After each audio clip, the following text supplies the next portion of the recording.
Yes sir, what's up tout le monde? Bienvenue au What's Up Podcast, c'est votre animateur Jerry Alain, j'espère que ça va bien, j'espère que vous avez passé une excellente semaine tout le monde. Cette semaine, notre invité est nul autre que Jacques Michel. Et oui, Jacques Michel, si vous ne savez pas c'est qui, c'est un vrai pionnier de la musique francophone, oui, dans la francophonie. C'est lui qui a écrit la chanson Pas besoin de frapper pour entrer chez moi. C'est lui qui a écrit ça, cette chanson-là, tu sais, fait que c'est un vétéran de la musique québécoise. Il a commencé dans les années 60. Fait qu'il nous parle beaucoup de c'était quoi la musique, faire de la musique, être musicien, être chanteur dans ces années-là. Il a parlé des concours qu'il a gagnés. En même temps, lui, il a aussi vécu la crise d'octobre. Fait qu'on parle beaucoup aussi d'histoire du Québec, la fierté d'être québécois. Fait qu'on parle essentiellement pas mal de tout ça. Puis c'est ça l'histoire du Québec, la musique, comment il a commencé, c'était quoi faire de la tournée dans ces années-là, tu sais. Et bref, fait que ça a été vraiment un gros plaisir de recevoir Jacques Michel sur le podcast. Juste avant que je vous laisse commencer le podcast, juste vous rappeler tout le monde, si vous aimez le podcast, si vous voulez que ça continue, bien important, devenez membre au patreon.com/whatsuppodcast. Ça va me permettre de justement pouvoir continuer ça. C'est ma seule source de financement.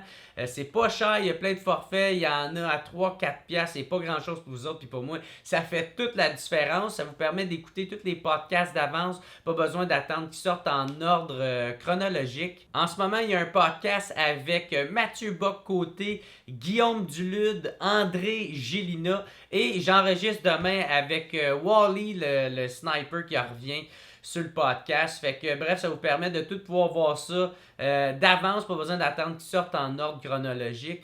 Si vous voulez m'encourager, mais vous pouvez pas le faire de façon financière, c'est bien correct. Tout support est apprécié. Juste abonnez-vous à ma chaîne YouTube, hein? Laissez un petit thumbs up, cliquez sur s'abonner, cliquez sur la cloche pour faire sûr de rien manquer. Laissez un commentaire dans les algorithmes. Laissez un commentaire pour pouvoir m'aider avec les algorithmes. Écrivez, si vous avez écouté le podcast au complet, vous avez aimé ça, écrivez je sais pas, vétéran. Écrivez vétéran dans les commentaires parce que Jacques Michel, c'est un vrai vétéran de la musique québécoise. Ça a vraiment été un plaisir de le recevoir sur le podcast. J'ai beaucoup aimé sa sympathie. Tu sais, il est vraiment sympathique, le gars. C'était vraiment le fun de le recevoir sur le podcast. Juste avant que je vous laisse écouter le podcast, j'aimerais dire un gros merci à mon team WhatsApp de cette semaine. Encore une fois, on avait Alex The Voice, Faux le graveur laser, Marc-Antoine Laflamme, Michael Pomerleau, Monsieur Camaro, Méo pour son gros pieu Vistec et Steve Baudouin alias Mofo. Fait qu'un gros merci à Jacques Michel, gros merci à tous ceux qui me suivent, membres Patreon, tous ceux qui écoutent mon contenu. Et on se revoit la semaine prochaine tout le monde. Ciao!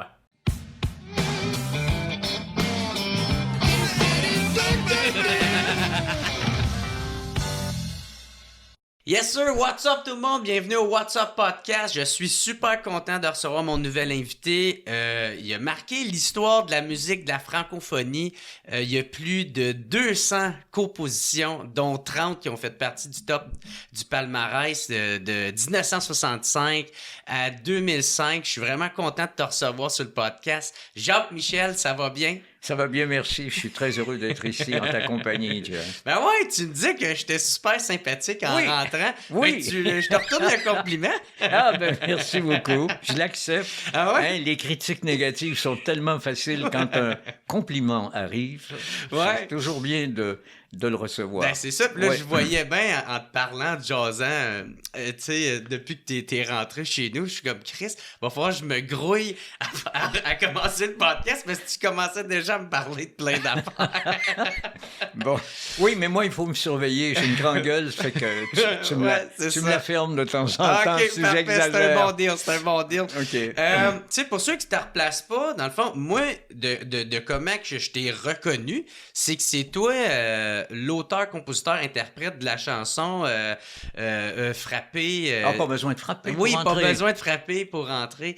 Puis, hey man, cette toune-là, tabarnak, mon père chantait ça, style le matin pour se lever. Ouais. Pas besoin tu de l'as. frapper pour rentrer chez moi. Ouais. Ah, Ouais. 1972. OK, c'est là que tu l'as sorti. Ça, comment tu vois ça, que cette chanson-là a traversé les générations? Ah, c'est une maudite bonne chose. Je ne devrais pas dire maudit d'ailleurs. C'est une sacrée bonne chose. Ah oui, c'est parce ça. que ça la garde vivante. Alors moi, tu sais, l'auteur ou l'interprète d'une œuvre finit par lever les pattes. Mais l'œuvre reste. Et j'ai la chance de voir des générations plus jeunes que moi reprendre de mes chansons. Alors, ça assure la pérennité de la chanson. La chanson continue de vivre. Mm-hmm. Et ça c'est super. Et non seulement la chanson continue de vivre parce qu'elle est interprétée, mais elle rejoint un autre public que moi, je ne rejoindrais pas si je la réenregistrais, par exemple. Mm-hmm. OK? Que Sylvain Cossette ait repris cette chanson, ben lui, il avait une génération plus jeune qui le suivait, qui écoutait ce qu'il faisait. Alors, cette génération-là, en même temps que Sylvain Cossette, s'est approprié ma chanson. Et ça, c'est la plus belle chose qui pouvait m'arriver, parce que une œuvre, après qu'elle est écrite, après qu'elle ait été mise en public, sur un support quelconque, que ce soit un disque ou peu importe, l'œuvre n'appartient plus à son auteur. L'œuvre, je parle pas pour les redevances de droit d'auteur, là, par exemple, mais l'œuvre appartient au public. Ouais. Le public en fait ce qu'il veut. Le public lui donne la signification qu'il veut aussi, parce que la signification d'une chanson dépend de celui qui l'écoute. Mm-hmm. La signification que je lui donne, moi, Ok. ça concerne juste moi. Fait que la chanson devient plus grand que toi-même, dans le fond? Oui. C'est ça? Oui. Fait que c'est un beau cadeau, ça. Ça, c'est un sacré beau cadeau. Surtout quand on sait comment cette chanson-là est venue. C'est ouais. vraiment... Oui, c'est drôle parce que... C'est quoi l'histoire, justement, oui, derrière la plupart des chansons ont leur petite histoire. Je faisais retaper, restaurer une vieille maison en Estrie que je venais d'acquérir. Okay? Il n'y avait pas longtemps. Je l'avais acquise en 1971. Combien t'avais payé pour le fun? Pas cher. Vraiment pas Avec cher. le prix des maisons aujourd'hui, je suis curieux de voir. Je peux pas te faire ces confidences-là. Et donc, à un moment donné... Genre 13 piastres. On change. Il faut que je te dise que mon père, il faisait des transactions aussi. OK. C'est grâce à mon père que j'ai fait une bonne affaire. OK. Parce que moi, j'étais prêt à acheter tout de suite au prix qu'on demandait, puis mon père, il m'a écrasé le pied. J'étais à côté de lui. Il a fait comme Il m'a ta fait- gueule. Attends. Ouais. Alors, c'est comme ça que ça s'est fait. Alors, pendant la restauration de la maison, on a changé la porte en avant. On a enlevé la vieille porte. Et là, je regarde la maison, puis je dis, plus besoin de frapper pour entrer. Et c'est comme ça que le titre de la chanson m'est venu, pas besoin de frapper pour entrer. Le titre de l'album, c'était aussi Pas besoin de frapper. Alors, on a repeint cette vieille porte. On l'a amenée dans un champ avec tous les participants à cet album, les musiciens, les gens qui s'occupaient de la promotion et tout ça. Et on a fait une photo. Et c'est cette photo qu'on retrouve sur la pochette de l'album qui était Pas besoin de frapper. Et la chanson, c'était Pas besoin de frapper pour entrer. Ben ouais. Tout ça à cause d'une porte montante. Ben ouais, puis en même temps, c'est ça, tu voulais promouvoir, je sais pas, l'amour, tu sais, parce que... Ben, on est à l'époque des communes à ce moment-là, hein? OK. Alors, la photo dans le champ, tout le monde croyait que Jacques Michel vivait en commune. Et Jacques Michel, pas du tout. Jacques Michel, c'est un marginal. Moi, je suis un Lone Ranger. Je vis Un pas lone en gang. wolf. Ouais, oui, c'est ça. Oui. Je suis doux comme un agneau, mais avec des mâchoires de loup. OK. Ouais.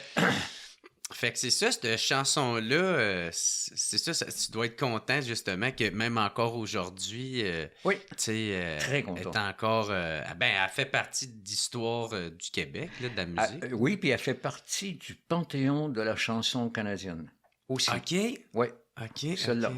Ouais. Ouais. Pas toutes mes chansons, mais celle-là. Ouais. Ben, c'est quand même déjà de Oui, quoi, oui, juste tout ça, à fait. là. Puis là, toi, dans ton fond, ton premier album que tu as fait, parce qu'avant, tu faisais partie des petits groupes, tu Oui. sais. Puis le premier album que tu as fait, il y avait la chanson Fume ta marijuana. Ah, ou, c'est même pas le premier, ça attend un peu. 1, 2, ça c'est mon 3e album. Oui, Ton il y avait troisième Fume ta album. marijuana là-dessus, effectivement. OK. T'imagines? Puis c'était... Tu sais, aujourd'hui... Moi, j'en avais pas fumé, là, rien de ça. Là. Ouais. Mais tu sais, aujourd'hui, c'est drôle d'entendre ça, mais dans les années 60, Hey. dire ça, tu sais, j'imagine, c'est ça, veux- dans une époque qui est un peu plus puritain, j'imagine, tu sais. Tu veux une anecdote là-dessus? Ouais, ben oui, on est là pour Oui, ça. écoute, Donne-moi je de la chante. l'exclusif, là. OK, oui.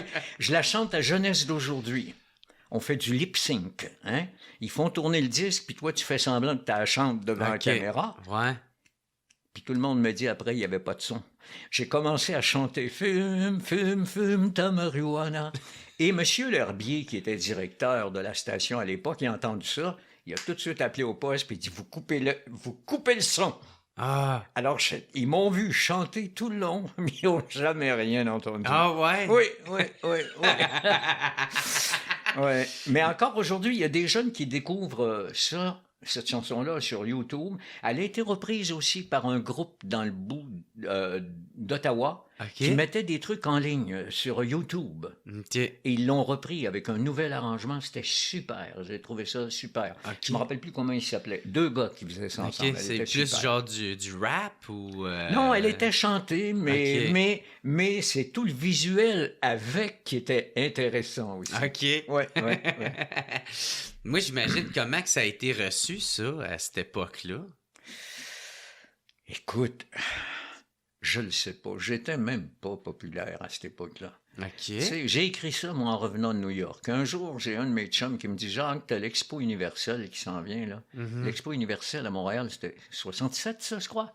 Ouais. Il dit « Écoute, moi, j'ai une amie qui demeure à New York, qui est la blonde de Robbie Robertson, qui vient de mourir il y a quelques semaines seulement, qui était le chef de l'orchestre de band qui accompagnait Bob Dylan. OK. Alors, elle fait des entrevues aussi pour un journal de Montréal, qui était le Petit Journal, je crois, qui s'appelait à l'époque.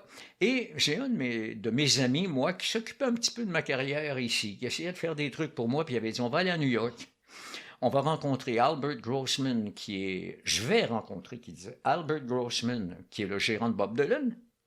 Puis je vais essayer de te faire une tournée avec Bob Dylan en première. Toi, tu seras en première partie, puis ça serait pour promouvoir l'Expo universelle. » Je me dis, hey, c'est le fun à rêver. Hein? Mais moi, j'y croyais pas trop, mais j'étais jamais allé à New York, alors. J'ai payé son billet d'avion, j'ai payé le mien, puis j'ai payé le billet d'avion du photographe aussi, qui nous accompagnait là-bas. Okay. Et mon ami a rencontré Albert Grossman. Mais il a dit que oui, ça pourrait être possible. Et c'est à ce moment-là que Bob Dylan a eu son accident de moto, puis qu'il a cessé de faire de la tournée pendant un bout de temps. Mais moi, j'aime croire qu'il aurait pu dire oui, mais je pense que ça aurait été la fin de ma carrière. Ça n'aurait pas été le début. Et donc, j'habitais à l'hôtel Chelsea à New York, qui est un hôtel où plein de gens vivaient à l'époque, du milieu artistique, du théâtre, de la danse, de tout. Cohen, Leonard Cohen, Janis Joplin, enfin, plein de monde, OK? Et ça fumait là-dedans, mon homme. T'as pas idée. C'est puis pas juste des cigarettes, tu comprends? Mais j'écoutais tout ce monde-là parler.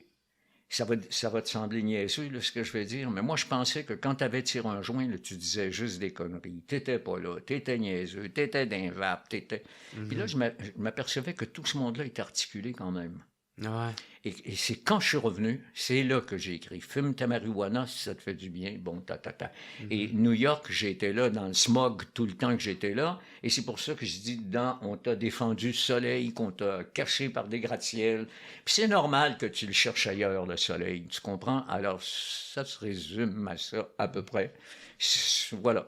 Mais c'est sûr que ça n'a pas été reçu aussi facilement que quand Justin Trudeau a fait changer la voix là-dessus. Ouais, c'est ça. Ouais. Fait que ça avait pas eu de couverture ou rien de ça, cette chanson-là. T'étais pas assez connu à l'époque, c'est ça? J'étais pas très connu. Bien sûr que la radio la tournait pas, la chanson, hein. Ça, c'est sûr. Quand des années plus tard, quand j'ai fait mon disque « Dieu ne se mange plus, il se fume », alors ça a eu de l'impact, mais ça, c'est beaucoup plus tard.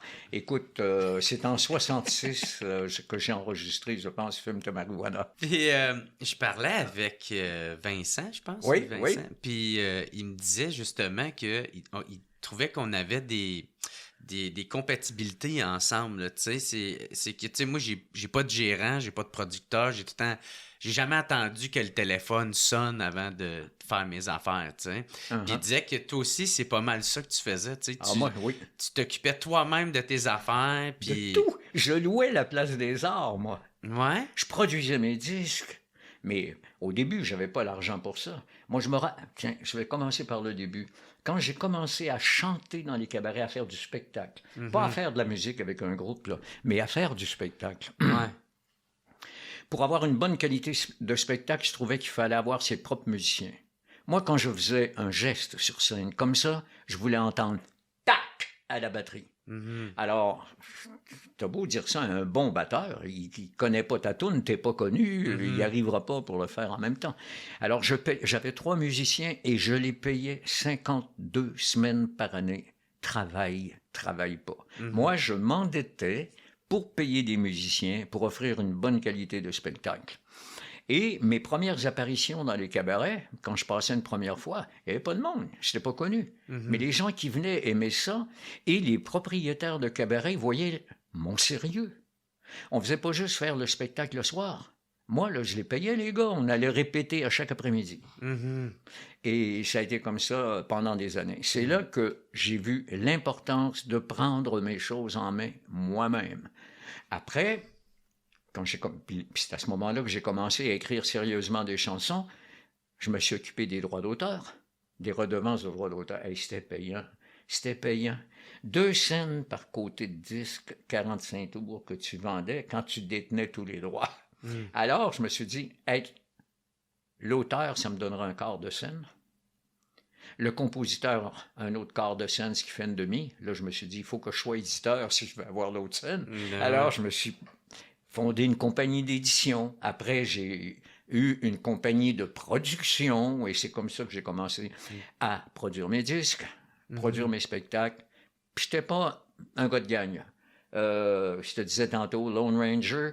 Et des amis dans le milieu, là, j'en ai un qui est vraiment resté un excellent ami, c'est Gilles Valiquette. Quand je te parlais de comment tu as commencé, puis c'est parce que je me demandais aussi, tu sais, c'est l'époque où ce que, tu sais, les grosses boîtes en menaient large, là, tu sais, c'est que...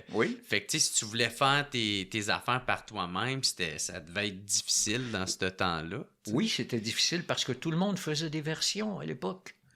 Qu'est-ce que ça veut dire, des versions de chansons anglaises ou de chansons américaines? Ils traduisaient ça en français. Le succès était assuré. C'était déjà un succès dans une autre langue. C'était bien vu, ça? C'était bien vu à l'époque. Et moi, on me disait, hey, pourquoi t'enregistrais? Pourquoi on aurait 2 de tes chansons sur un 45 tours? Regarde, tu vas faire une version, puis une de tes compositions. J'ai toujours dit, non, je vais arriver nulle part comme ça. Moi, je dois m'imposer. Puis je peux pas dire que j'étais excellent là, dans mes premières chansons. Moi, le métier, je l'ai appris sur le plancher des vaches, comme on dit, tu comprends? Je l'ai comme ça, en travaillant. Alors, je prenais des musiques d'auteurs, compositeurs français, et je mettais un autre texte sur cette musique-là.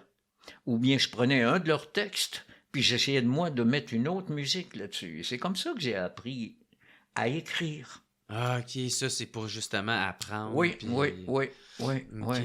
Puis, c'était comment, tu sais, comment les artistes étaient traités par ces grosses boîtes-là? Tu sais, c'était... Parce qu'on dirait, l'idée que j'ai, c'est qu'il y avait bien du monde qui abusait ou qui profitait, justement. Oui, il y en avait. Fait que ça ressemblait à quoi, ça? Moi, je me rappelle une fois, je suis allé voir quelqu'un que je nommerai pas encore, parce que, puis ça, c'était avant que j'enregistre, mais je voulais enregistrer. Alors, je faisais des démarches. Je suis allé voir quelqu'un qui était producteur, qui écrivait aussi des chansons, et je lui ai demandé un contrat. Pas un contrat que j'avais signé, je voulais lire ses contrats. Et quand j'ai lu le contrat, j'ai dit non, moi je signe pas ça. Finalement, je signais pas ça. Et un jour, j'ai rencontré un gars qui s'appelle Roger Miron. C'est un gars qui faisait du country. C'est celui qui chantait à Qui le petit cœur après 9 heures, si ça te dit quelque chose. Mais t'es trop jeune. T'es trop jeune pour ça, toi. Mais lui, il a dit tout de suite, j'étais avec... C'est Ben Kay qui avait fait les démarches pour moi. Ben Kay était le gérant des Classels à l'époque. OK. Et il a dit, oui, moi, je veux l'enregistrer. Donc, j'ai enregistré 6 chansons pour lui. 3 45 tours. Puis quand on avait 5 45 tours, il faisait un long jeu. On appelait ça un long jeu, un album avec. Mais, sauf qu'après 6 chansons, j'ai signé avec une autre compagnie après, avec Fantastique. C'était Jacques Mathy. C'était une petite compagnie à lui. Il était associé avec Barclay. Donc, je ne suis pas encore dans des grosses compagnies. Mais le 3e album... avec Fume ta marijuana, là, mes chansons commencent à avoir du corps.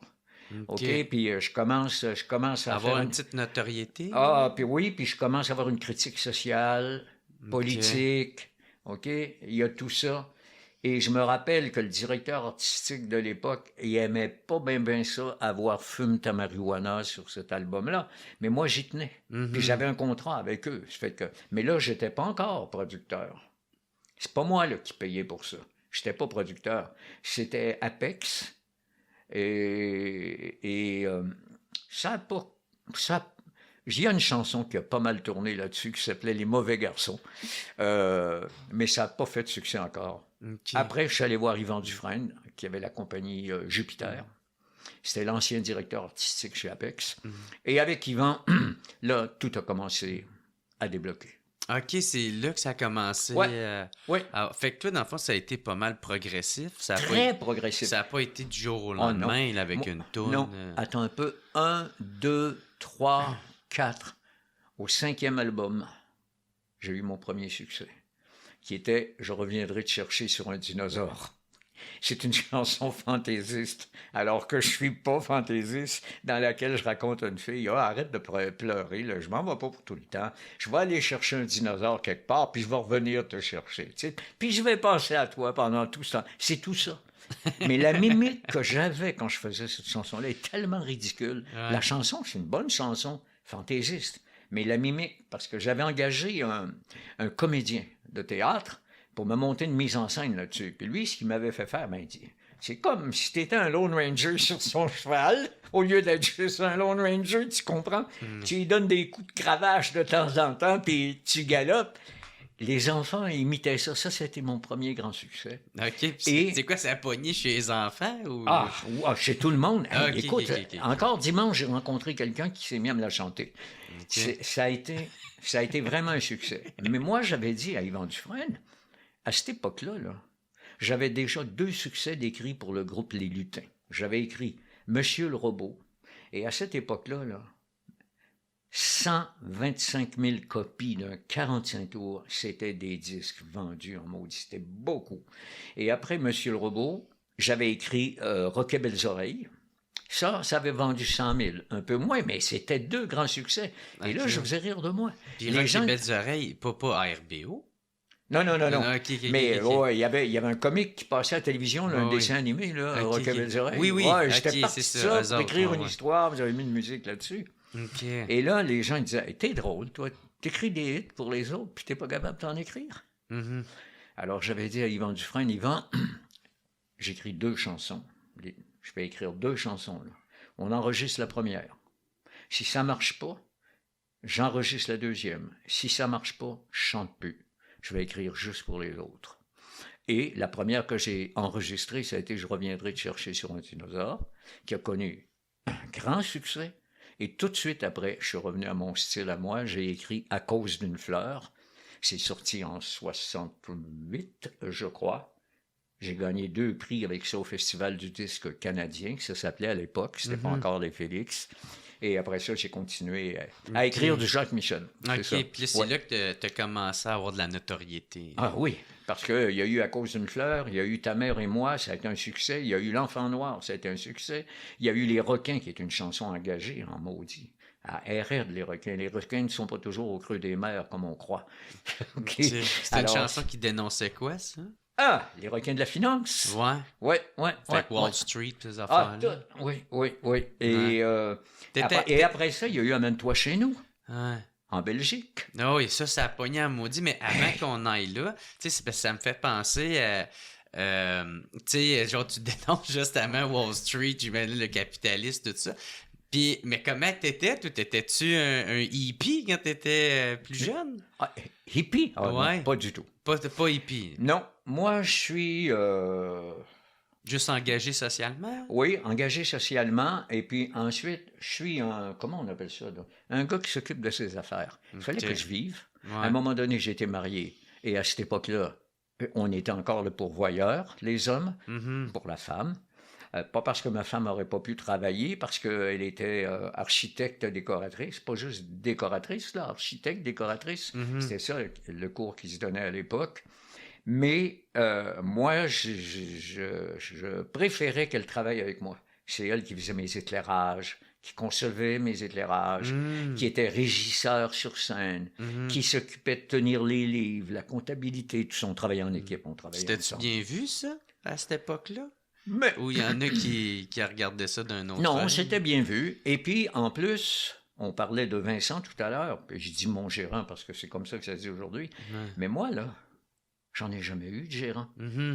Moi, j'avais engagé un secrétaire. La différence entre un secrétaire et un gérant, c'est que le gérant, il dit quoi faire, mais le secrétaire, c'est toi qui lui dis quoi faire. Oui, ça, c'est un assistant. C'est ça. Alors, lui, il était payé 52 semaines par année aussi. Il rentrait au bureau tous les matins, puis il faisait le travail qu'il avait à faire. Puis quand on était en tournée, c'est lui qui m'accompagnait. Puis bien souvent, c'est lui qui s'occupait du booking des tournées. C'est-à-dire programmer là, les dates et tout ça. C'est lui qui faisait ça. Tiens, justement, les tournées, je me demande, ça ressemblait à quoi faire de la tournée durant les années 60, 70? Mes premières vraies tournées, j'ai fait ça avec un groupe qui s'appelait les Jades, qui étaient des saprés bons musiciens. Des gens qui venaient de Rouen. Il y avait 2 musiciens qui venaient de Rouen-Noranda, mon pays d'enfance, et un qui venait du Saguenay-Lac-Saint-Jean. Là, j'avais fait une tournée avec eux, mais dans des cabarets. Okay? Après, dans des cabarets, dans certaines salles qui n'étaient pas des cabarets aussi, c'est vrai. Okay. Et après, les premières vraies tournées que j'ai faites, c'est à compter de 1971. En 70, quand je suis revenu de Spa, en Belgique, Guy Latraverse m'a demandé de faire la Place des Arts et j'ai dit, Guy, j'apprécie énormément que tu me demandes ça, mais je suis pas prêt. J'ai pas assez de matériel. Je vais être obligé de chanter des chansons des autres. Et là, je viens de gagner un prix qui est extrêmement important. Je peux pas me permettre d'arriver avec des chansons connues qui ont été écrites ou interprétées par d'autres. Je vais faire la Place des Arts quand j'aurai tout le matériel pour être capable d'avoir un bon spectacle qui dure 1h30 de temps. Qui te rend justice puis qui te rend valeur. Oui, et ça a commencé en 1971, les tournées. On voyageait en Winnebago ou des trucs comme ça, selon les distances où on allait. Là. Puis j'ai fait dans les maritimes, j'ai fait l'île du Prince-Édouard, j'ai fait la Nouvelle-Écosse, le Nouveau-Brunswick, le Québec, je suis allé en Ontario. T'as-tu des anecdotes de tournée? Ça ressemblait à quoi? Ça virait-tu des grosses brosses ou c'était assez tranquille? Ah non, moi, je prenais pratiquement pas d'alcool. Les gars fumaient avant le show. Ça, j'haïssais ça. Je disais, fumez après le show, les gars. Parce que quand on arrivait sur scène, là, sur le high, là, pendant 20 minutes à peu près, tout allait bien. Puis là, il commençait à s'amortir, puis là, on partait un rythme. Tac, tac, tac, tac. Ça ralentissait. J'étais obligé de traîner le groupe. Ça, j'haïssais ça. Puis il me disait, ouais, mais pourquoi tu fumes pas, toi aussi? Moi, mon trip, là. C'est pas ça le problème. Mon trip, c'est d'arriver sur scène puis de chanter. C'est ça, ma dope, moi. Ouais, c'est ça. C'est ça que j'aime. Tu sais, la montée d'adrénaline. La crainte que tu as avant de monter sur scène. T'es jamais sûr que tu vas gagner, là. Tu sais, c'est quelque chose qui se passe. T'as deux forces qui vont se rencontrer, OK? Celui qui est sur scène et celui qui est dans la salle. Parce que, auprès de tout le public, c'est comme une personne, si tu veux. Moi, je voyais ça comme ça. Et moi, tu me demandes comment ça allait en tournée? Moi, il fallait absolument que quelques heures avant le spectacle, j'aimais ça être seul sur scène et arpenter la scène pendant 1 heure, 2 heures. Juste marcher. Ça scène. C'était comme prendre possession des lieux. Dire ça ici, t'es dans ta tête. C'est chez moi, ça. Ouais. C'est ici que je m'installe. Et là, je m'installais là pour X heures. Et je faisais mon spectacle. Et puis, j'adorais ça. Ah oui. Oui. La montée d'adrénaline avant, toute la nervosité. Tu vois, je suis ici, on est en train de se parler. Moi, là, j'ai les doigts froids, là. C'est la même chose qu'avant de monter sur scène, ou les premiers moments où tu es sur scène, il y a quelque chose qui se passe dans l'organisme. De dopamine, ou je sais pas comment appeler ça, mais je sais qu'il y a quelque chose qui se passe. Et ça dure, même après le spectacle, là, pendant 1/2 heure, tu es encore dans cet état d'effervescence. OK, c'est comme quand tu ouvres une bouteille de coke ou une bouteille de bière, tu sais, il y a de l'effervescence, et puis 1/2 heure après, un petit peu moins. Alors après le show, là, je parle, moi, 1/2 heure après le show, à peu près, tout à coup, tlouc, tout tombe. Mais ça aussi, c'est un bien-être. C'est comme si... c'est fait. La détente arrive, à moins d'avoir manqué ton coup. C'est arrivé une couple de fois où j'ai manqué mon coup. Ah ouais? Ouais. C'est pas toujours facile. genre, mettons, c'était quoi ton pire show? Mon pire show, c'est un show que j'aurais pas dû faire. C'était à la Place des Arts. J'avais fait un spectacle en 78, je pense, après la sortie de mon album Le Temps d'aimer. Et puis, l'année d'après, j'ai pas assez attendu. Il fallait attendre au moins 2 ans avant de retourner à la Place des Arts. 2 ans... 2 ans et demi, 3 ans même, des fois. Puis moi, je suis allé plus tôt. Et je suis arrivé là, j'avais pas assez de matériel solide et j'ai commencé mon spectacle. Ça levait pas dans la salle. Okay. Mais ça, et là, et tabarnouche, je suis parti du fond de la scène en disant « Hey! » en criant, puis je fonçais vers la foule, comme pour « Hey, réveillez-vous! » Mais le problème, c'était pas la foule, le problème. Le problème, c'était moi. J'avais juste pas le bon matériel. J'étais juste arrivé trop tôt. J'aurais dû attendre, avoir du matériel plus fort, puis arriver plus tard. Ce que j'ai pas fait. Mais je l'assume. Ouais, ça. Puis t'as tiré la leçon aussi. Oui, exactement. Ouais. Okay. On apprend, hein? On apprend de nos erreurs. Ben oui. Ouais. Mais, tu sais, y a-tu des spectacles où ce que, tu sais, genre, d'un fois, le public... tu te lances des affaires ou non, jamais. Non, OK. Ça jamais dégringolé de même.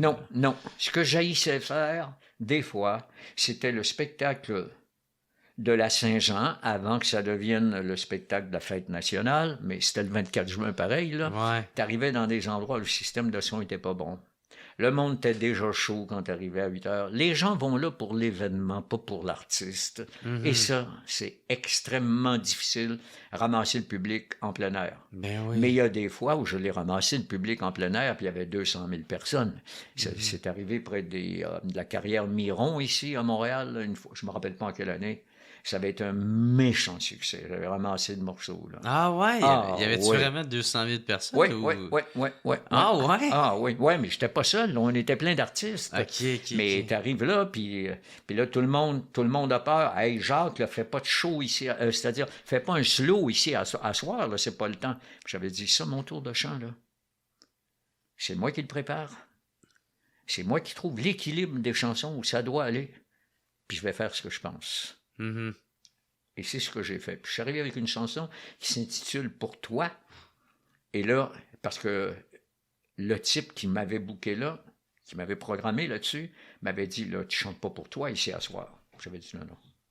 J'avais dit non, mais moi, je savais que « Pour toi » était dans mon tour de chant, puis elle arrivait à la 5e chanson. Parce que pour moi, quand je structure l'ordre de passage, l'alignement des chansons dans un spectacle, c'est tout un exercice. Ça peut prendre moi, des fois, ça me prend des semaines à le préparer avant une tournée, OK?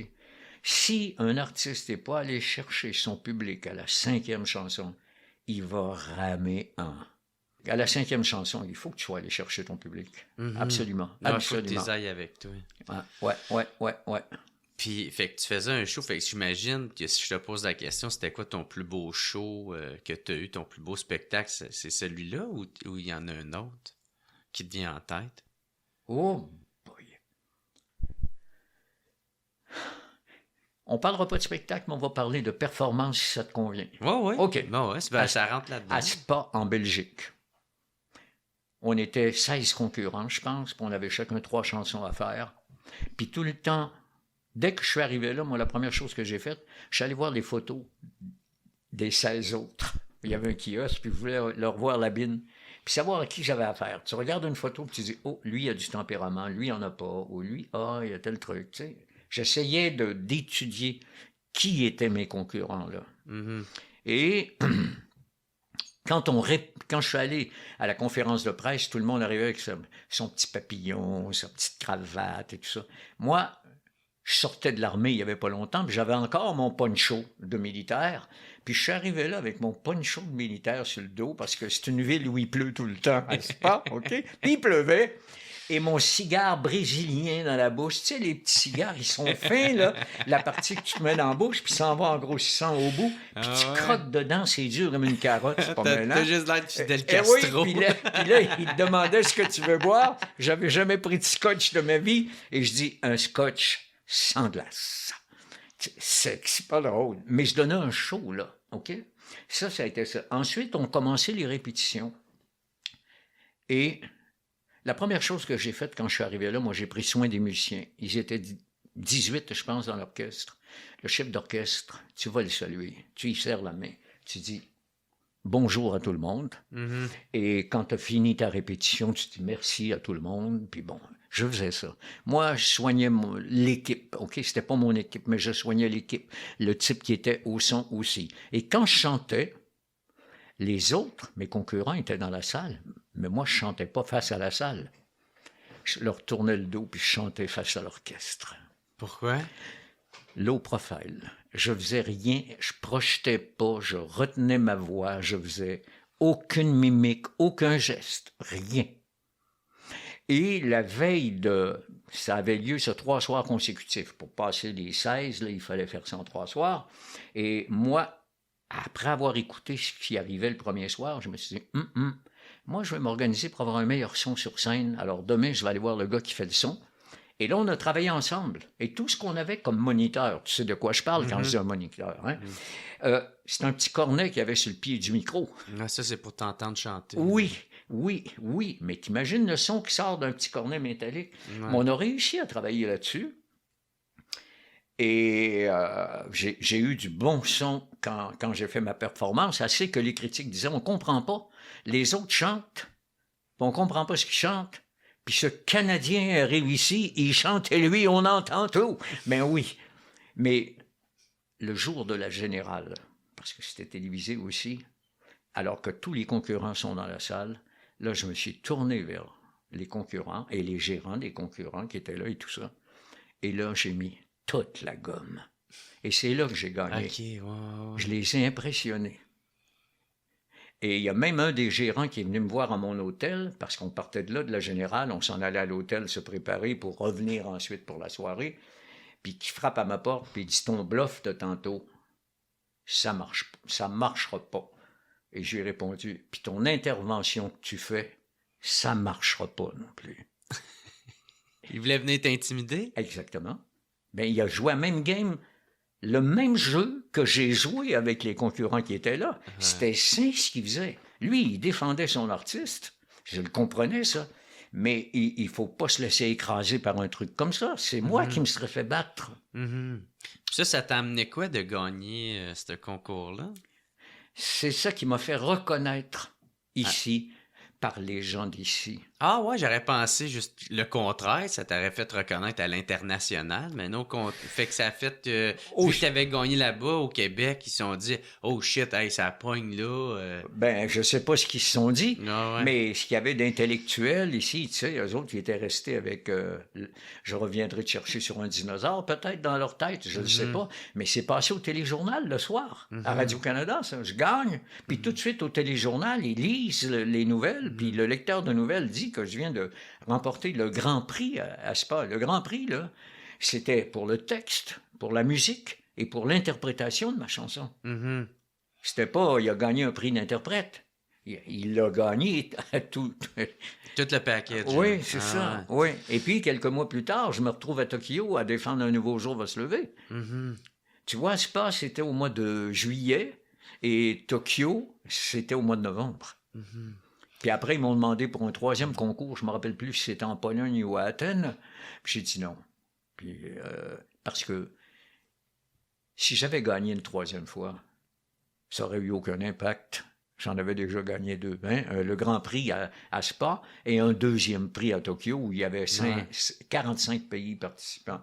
Puis j'ai dit, si je perds, je démolis tout ce que je viens de gagner. Ouais, alors moi, là, mieux de faire tirer en grand. on laisse ça là. On garde ça comme ça. Mais tu voulais-tu faire carrière à l'international? Tu sais, aller en France? Bien sûr, depuis le début. Je suis allé pour une couple d'émissions de télévision. Mais Yvan Dufresne, dont je parlais tout à l'heure, il était en train de faire une faillite quand j'ai gagné, moi. Il a quand même réussi à trouver de l'argent pour enregistrer Amène-toi chez nous pour qu'on le mette sur le marché tout de suite. Puis Yvan, il avait déjà des contacts en Europe, mais là, il n'y avait plus l'argent pour le faire. Et moi, là, j'étais au début de ma carrière. Même si j'avais 5 albums de fait, là, 4 ou 5 albums, j'étais quand même au début de ma carrière. Puis tu te rappelles ce que je te disais tout à l'heure, Guy Latraverse voulait que je fasse tout de suite la Place des Arts, puis je trouvais que j'avais pas assez de matériel. Je pouvais pas non plus m'en aller là-bas puis commencer à vouloir faire des tournées ou des trucs comme ça. Puis des gens qui avaient travaillé en Europe en 1970 n'avaient pas bien encore. Probablement que, je ne sais pas si Charlebois était allé, mais c'est à l'époque à peu près où Charlebois a commencé à aller là. Il y a Félix Leclerc qui avait ouvert le chemin, bien sûr. Il y a eu Raymond Lévesque qui était là un petit bout de temps. Pauline Julien qui a chanté là aussi un peu. Adelaé qui a chanté là. T'as-tu connu Félix Leclerc? Moi, j'ai rencontré Félix Leclerc une fois dans ma vie. J'étais tellement impressionné, je ne savais pas trop quoi lui dire. Je suis allé le voir au Patriote à Montréal un soir, en spectacle. Okay. Et je suis allé dans sa loge après pour le féliciter, mais je suis jamais allé le déranger chez lui à l'île d'Orléans. Je demeure à l'île d'Orléans aujourd'hui. Lui, il demeurait à Saint-Pierre. J'aurais jamais acheté une propriété du côté de Saint-Pierre. Ça, pour moi, c'est à Félix. Okay. Moi, je suis du côté sud. Je suis à Saint-Jean, sur la rive sud de l'île d'Orléans. Okay. J'aurais pas osé. J'ai des amis dans le métier, des connaissances ou des... qui sont allés voir Félix et tout ça, mais moi pas. J'aurais eu l'impression de déranger. Ouais, j'aime pas ça. Félix aussi a été reconnu seulement après son grand succès en France. Il y a quelques personnes ici qui reconnaissaient le talent de Félix Leclerc, mais pas le public en entier. OK. Je comprends, après son succès en Europe, oui. Okay. Et c'est fréquent, je ne sais pas pourquoi. Parfois, pour certains artistes, les Québécois tardent à les accueillir, à les supporter. Moi, je me plains pas parce que je suis bien content d'avoir eu à faire 4 à 5 albums avant de commencer à avoir des succès, parce que pendant tout ce temps-là, j'apprenais à écrire. T'imagines, toi, si j'avais eu des succès au début de ma carrière? T'étais pas prêt pour ça? Non, j'étais pas prêt. J'apprenais. Okay. J'apprenais. La dernière chanson de mon dernier album, c'est le titre, c'est Mon dinosaure est fatigué. Et si jamais tu as l'occasion là, de l'écouter, tu vas voir. Elle est bonne parce qu'elle fait le tour. a fait le tour. Le premier succès, c'était « Je reviendrai te chercher sur un dinosaure ». Puis là, c'est « Mon dinosaure est fatigué ». C'est ça, à un moment donné, dire, là, il faut savoir quitter la table quand l'amour est desservi, qui disait Charles Aznavour. Il faut savoir quitter la scène aussi quand le dinosaure est fatigué. Puis c'est ça, tu voulais t'en aller en France, à faire carrière à l'international. Oui. Puis ça, ce désir-là, il venait d'où? C'est que... Tu sais pas, t'es inspiré par les grands de cette époque-là? Oui. Moi, quand j'ai commencé à l'âge de 17 ans, je crois, dans un groupe qui s'appelait les Rock and Roll Kids à Sherbrooke. Ouais. C'était un groupe qui faisait de la musique en anglais. OK? Leur guitariste a sacré le camp et je les avais rencontrés avant, dans une histoire de mariage, je ne sais pas trop quoi. Je leur avais demandé de m'accompagner pour une chanson. C'était un mariage dans ma famille. Et puis, suite à ça, eux, quand le guitariste est parti, ils m'ont dit « Bon, est-ce que ça te tenterait de... » J'ai dit « Oui. » Et là, moi aussi, j'en chantais quelques chansons en anglais à l'époque, tu sais, des chansons des Everly Brothers, des trucs comme ça. Et j'ai commencé à jouer avec eux. Mais moi, je m'intéressais surtout à la chanson d'expression française, la chanson francophone. Et j'ai commencé à en glisser une de temps en temps. Puis là, le chef d'orchestre n'aimait pas trop ça, à raison. C'était les Rock and Roll Kids. Mais quand je chantais une chanson en français, les gens applaudissaient. Quand on chantait du rock, ils étaient bien contents, ils dansaient puis tout ça, mais ils applaudissaient pas après la chanson. Ensuite... C'est comme s'ils se reconnaissaient pas. Je sais pas. S'identifiaient pas. Ouais, peut-être, je sais pas quoi, mais ça leur faisait plaisir. Je chantais des succès aussi à l'époque, là, en français, au tout début, comme ça. Et le guitariste, je me suis dit, il faudrait que j'ai quelqu'un qui m'appuie là-dedans. Le guitariste, lui, aimait ça, les chansons françaises, parce qu'il y avait plus d'accords dedans. C'était pas du 3 accords. Il aimait ça. Alors, j'ai dit au gars, OK, vous voulez plus que je chante? J'ai dit ça au chef. Tu veux plus que je chante en français? Parfait. Pendant la pause de 15 minutes entre parenthèses, là, pas entre parenthèses, entre guillemets, les 7, là, OK? Moi, je vais rester avec le guitariste sur scène, puis pendant 15 minutes, on fait de la chanson française. Genre pendant l'entracte, dans le fond. Exactement. Ouais. Et nous autres, on jouait une demi-heure, on arrêtait 15 minutes. On jouait une demi-heure, on arrêtait 15 minutes. On faisait de la danse dans le temps. Bon, le chef n'était pas trop content de ça, mais c'est ça qu'on a fait. Tu le déranges pas. Ouais, jusqu'au jour où on s'est chicané, puis j'ai dit, moi, je m'en vais, puis j'ai dit, je pense que les autres gars vont rester avec moi, c'est ce qui est arrivé. Ah, OK. Ouais. Et là, j'ai eu mon groupe, que j'ai appelé les Colibris, et c'est ces 3 gars-là que je payais 52 semaines par année après. OK. Ouais. Puis, c'est ça, là, on parlait maintenant de la France. Fait que c'est ça, oui. Tu sais, t'aurais aimé ça t'établir. Oui. Là. Bien, quand j'ai chanté à Spa, il y avait Roland Dordain qui était là, ça ne dit rien à personne, mais Roland Dordain, c'était le directeur de l'ORTF, l'organisation Air de la radio-télévision française, ou quelque chose comme ça. Okay. Et c'est lui qui était président du jury. Puis lui, il m'avait fait venir à l'ORTF. Il m'avait fait venir à l'ORTF justement pour faire une émission de télévision qui s'appelait L'invité du dimanche. J'en avais fait une autre après parce que j'ai des disques qui ont été faits en France, qui ont été faits en Belgique. Je dois te dire, puis ramène-moi si ça ne t'intéresse pas, ça, ou si ce n'est pas intéressant. Avant de chanter à Spa en Belgique, j'avais fait ici du cabaret avec un gars qui avait le même nom que moi, Luc Michel. Et moi, c'était Jacques Michel. On ne se connaissait pas, on n'était pas parents. Jacques Michel, c'est un nom d'emprunt. Mon nom légal, c'est Jacques Rodrigue, et non pas Jacques Michel. OK, lui aussi, c'est un nom d'artiste, Luc Michel. Et j'avais dit, moi, j'aimerais ça faire carrière en Europe. Je vais t'engager pour faire ma promotion en Belgique. Tu connais des gens de la radio, de la télévision, faire entendre mes chansons et tout ça. Ah, il m'a dit oui, je le payais. Moi, il y avait son chèque à chaque semaine. Puis un jour, il y a eu une émission à la radio, lui, en plus. Alors, il s'est mis à tourner de mes chansons.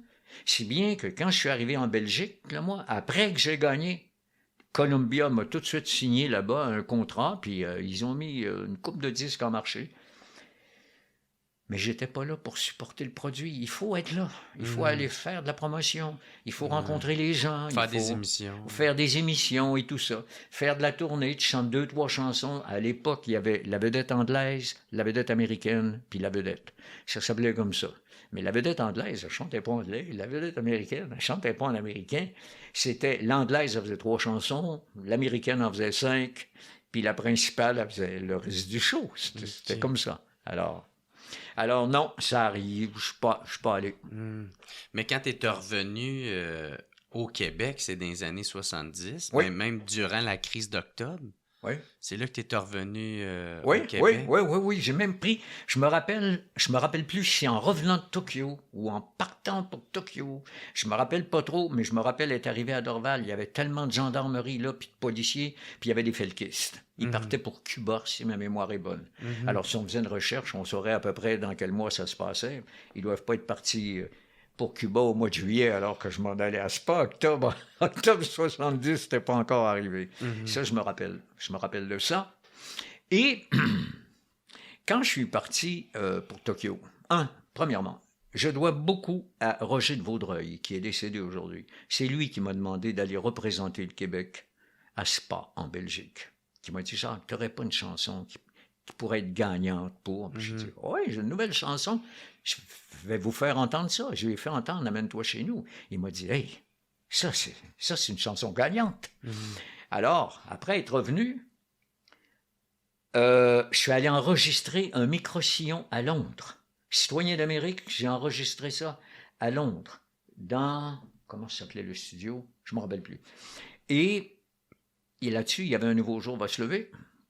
Maurice Dubois de Radio-Canada m'appelle puis me dit, Jacques, Tokyo fait un concours de chansons. Il y a 45 pays ou à peu près participants. T'en aurais pas une autre bonne à venir défendre là-bas? Ben, je dis, peut-être, oui. Un nouveau jour va se lever.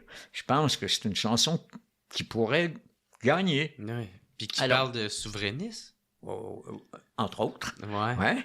Et il me dit, OK. Et là, on part, puis on s'en va à Tokyo. Puis non, on part pas tout de suite. J'avais signé un contrat pour une émission de télévision à Radio-Canada qui passait le dimanche soir. Ça a changé de titre assez souvent, l'émission du dimanche à Radio-Canada. Et octobre est arrivé, le disque était enregistré, octobre est arrivé, on n'était pas encore parti pour Tokyo. Et il y a quelqu'un à Radio-Canada, pas Maurice Dubois qui m'avait demandé, mais il y a quelqu'un à Radio-Canada qui décide que quand je vais revenir, je ne pourrai pas chanter à Radio-Canada Un nouveau jour va se lever. Alors là, moi, je rue dans les brancards. Hein. Je dis, hey, si ma chanson est pas bonne pour ici, je savais que c'était pas ça, c'était de l'autocensure à Radio-Canada. Si ma chanson est pas bonne pour ici, est pas bonne pour Tokyo, les gars, moi, j'y vais pas. Je dis, là, Maurice, là, t'arranges ça, parce que moi, j'y vais pas à Tokyo. Puis si j'y vais pas, tu y vas pas toi non plus, hein? Il pouvait pas m'accompagner, j'y allais pas. Et j'ai dit, moi, j'ai une solution pour que ça se fasse. Je veux qu'on inscrive sur mon contrat de l'émission du dimanche le titre de chacune des chansons que je dois interpréter. J'avais un 20 minutes dans l'émission, je pense. Et Lise Payette m'a aidé là-dedans. Lise Payette m'avait dit, j'en avais parlé à Lise. C'est une députée, ça? Oui, la ministre, oui. Oui, c'est ça. Oui. Elle a été recherchiste déjà à Radio-Canada. Et je parle de ça à Lise. Puis je dis, hey, ça n'a pas d'allure. Ils veulent pas que je la chante. Elle m'a dit, tiens ton bout. C'est toi qui vas gagner. Tu vas la chanter, ta chanson. Tiens ton bout. Ils vont plier. Tiens ton bout. Ce que j'ai fait. Mais tu sais, il faut prendre des risques dans la vie. Hein? Ouais. Alors, j'ai risqué cette fois-là. Et effectivement, j'ai chanté Un nouveau jour va se lever à la télévision de Radio-Canada. Puis c'est ça, si on se met en contexte, c'est ça, il y avait la crise d'octobre avec les felkistes qui venaient d'enlever mais il y a pire. Le ministre de la Porte. Là. Oui, mais il y a pire que ça. Pendant que je suis à Tokyo, j'ai un attaché d'ambassade canadienne, ses talons partout où je vais, moi. OK. Et je me dis... Puis lui s'assure de quoi? C'est quoi sa job à lui? Oh! Que tu représentes le Canada et non le Québec? Ah ben, c'était le Canada, hein, le Japon. Oui, je représentais le Canada pour eux. Puis c'est le Canada que je représentais, veux pas, là. Et je me disais, maudit, il accorde de l'importance aux artistes. Le Canada, je trouvais ça super. Il m'invitait, on allait souper, je me rappelle, dans des restaurants japonais, c'était emboucané, on montait un 6e étage, ça cuisinait à partir du premier, la fumée montait jusqu'en haut. Je me rappelle de ça, ça m'avait... Et,